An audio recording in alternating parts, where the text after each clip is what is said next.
Right off the bat of the trailer, we see a somewhat snowy remains of a battlefield.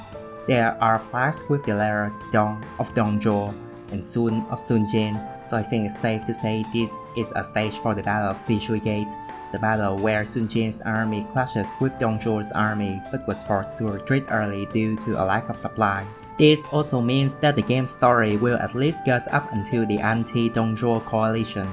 No reason to believe it wouldn't, since the anti-Dongzhuo coalition is where a lot of the heroes of the Three Kingdoms made a name for themselves, but it's nice to see some sort of confirmation.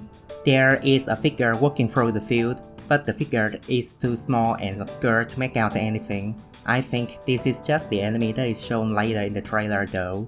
Moving on, we see a shot of what seems like a garden of a noble house. There is also a tiger-like creature walking around. Considering the time frame that the game's story takes place, which is from the Yellow Turban Rebellion up to at least anti-Dongzhuo coalition, only one indoor event is important enough to warrant a stage of its own to me, which is the killing of the 10 attendants. To give some context, the event was about 10 of the most powerful eunuchs assassinating the clan commander of the Han Dynasty to threaten the officials and generals, but the plan backfired and the Han loyalists ended up storming the imperial palace and killing indiscriminately anyone who they suspect is a eunuch. Fearing for their lives, some young men with no facial hair dropped their bands to prove that they still have their family jewels. Sounds fun. Moving on, we see a bird-like creature descends into the scene. There are some noticeable things about this creature's design, like it having snake-like scales and tail, multiple eyes and 3 legs. Speaking of the 3-legged bird, the first thing that comes to your mind is probably the Yatagarasu of Japanese myths, but Chinese myth also has a 3-legged bird of its own called Sanzu, which just literally means 3-legged crow, or if you prefer a more imaginative name, the bird is also called Qingwu, which means golden crow. Legends have it that this golden crow sits in the center of the sun and is the essence of the sun itself, and China used to have 10 suns scorching the earth until one day one dude have had enough with all the heat strokes and shot down 9 of them. This would somewhat explain the multiple eyes, as it could be the presentation of the many suns, but that doesn't really explain the snake-like scales and tail. Later on in the trailer, we have a somewhat better look at the creature's wings, which is red for one set and green for another set, which brings to my mind Nioh, which means poisonous bird.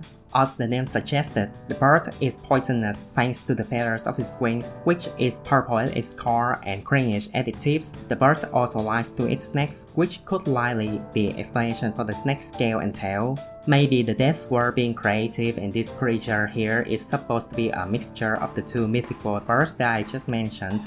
Who knows? Moving on, we finally get some actual gameplay footages. From what little we've seen, the game seems to emphasize a lot on parrying or skillfully dodging around the enemy's attacks, not unlike that of Sekiro. What I found to be interesting is that every time the protagonist successfully parries the enemy's attack, there's a golden glow appearing on his body. Perhaps this could be a glimpse of the new morale system that the devs teased before. Like, with each successful parry, the protagonist's morale goes up, making him more powerful or something. And in this particular shot, instead of glowing gold, the protagonist glows red, and his downward attack seems to conjure up some kind of thorns too.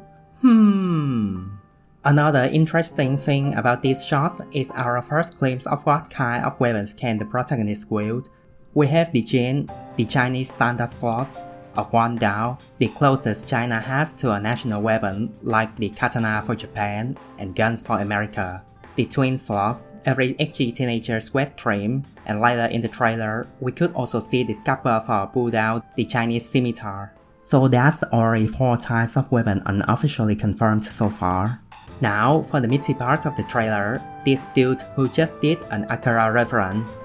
Wielding a spear, riding a white horse and clad in a white armor, the obvious answer to the question who could this dude possibly be is that he is Xiao Yun, the poster boy of Romance of the Three Kingdoms. That said though, I have a few reasons to believe this is not Xiao Yun. He seems to be fighting the Yellow Turbans in this cutscene, as well as in this scene where he is fighting alongside the protagonist. The Yellow Turban Rebellion broke out in 184 AD, and Zhao Yun historically was born in 168 AD, making him only 16 at the time these scenes apparently take place. Does this looks like a 16 years old to you? But to be fair, this is 16 years old according to the Japanese, so what the fuck do I know? Getting back to the question of this dude's identity, if he is not Zhao Yun, then who is he? The next most likely candidate is that he's Gongsun Zhang. Zhao Yun actually stole the white horse, white armor gimmick from this dude because Zhao Yun served under him for a time. Though my personal choice is that this dude is Zheng Dao, an officer prized to be that of Zhao Yun's equal, leader of a special unit called White Feathers, and is omitted from Romance of the Three Kingdoms novel for some reason, making him fit right in with the theme of the game being about unknown heroes. Moving on with the trailer, we see displays of magic as well as summoning. No reason to believe that they are not in the game since the magic system is very expansive in Nioh and magical bullshit is very important in ancient Chinese mysticism, but it's nice to see some sort of confirmation. Last stretch of the trailer, this is the bird that I've talked in great details earlier at the beginning of the video. Oh, this one is easy, a lady with a snake-like features. That's definitely Noah, the mother goddess of Chinese mythology and the one who created the heaven itself. This dude's design doesn't ring any bell to me, but he does sport a yellow headgear so he could be a member of the Yellow Turbans, possibly either Zhang Bao or Zhang Long, brother of Zhang Ju, the man who swallowed the bill in the announcement trailer. And last one of the trailer, this creature here has ox-like features for its face, 4 horns, and tentacles and very untrimmed bushy hair. This Ao Heng, a demon who lives deep in the mountain and loves to chow on humans' flesh, very generic as it gets. What's interesting though is that this demon was said to be so harmful to the world that it needed to be imprisoned in the Bonglai Mystic Island. For those who don't know, Bonglai Mystic Island refers to a mythical island that's said to hold the secrets to immortality, which the first emperor of China, Jing Shi Huang, tried to order his men to go there to net him the elixir of life, which ties back to the announcement trailer. I'm not going to go into more details about the announcement trailer and its connection to mortality, since I already have a video about just that. Look it up if you haven't seen it yet.